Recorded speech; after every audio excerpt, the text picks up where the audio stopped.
نہ جھوٹے تھمبنیل کے ٹائٹل، نہ ویو پانے کی جھوٹے کانٹینٹ، نہ نام اور نہ پیسے کی چاہت، ہم تو آپ کو صرف سچائی بتانا چاہتے ہیں۔ تو سبسکرائب کریں ہمارے چینل کو۔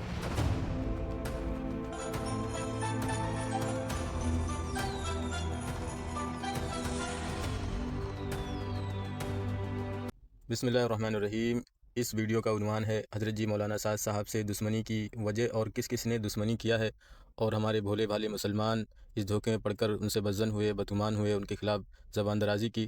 تو اس لیے ہمیں سمجھنا ہے کہ منافقین ہمیشہ دین کو مٹانے کے لیے ان کی چالیں ہمیشہ سے وہ چلتے رہے ہیں۔ صحابہ رضی اللہ تعالیٰ عنہ کے درمیان میں بھی منافقین نے ہی فتنے کرائے تھے، لڑائیاں کرائی تھی، اور منافقین ہمیشہ سے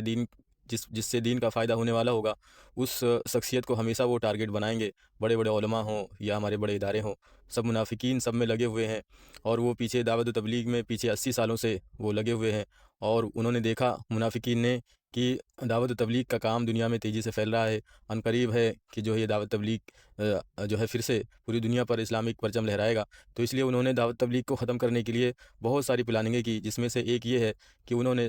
جو ہے امیر کے خلاف اور مرکز کے خلاف جو پروپیگنڈا کیا اور جھوٹ پھیلایا دنیا میں،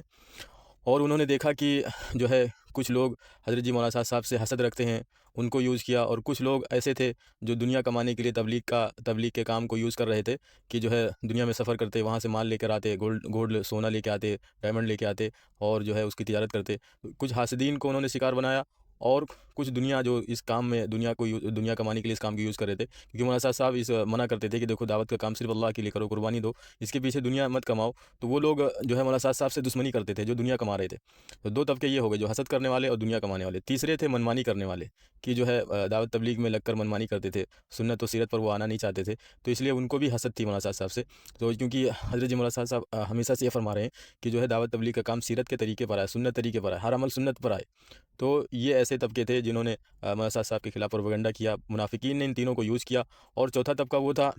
جو مخلص تھے، سچے مسلمان تھے، لیکن جو ہے کم علمی کم فہمی کی وجہ سے جو ہے انہوں نے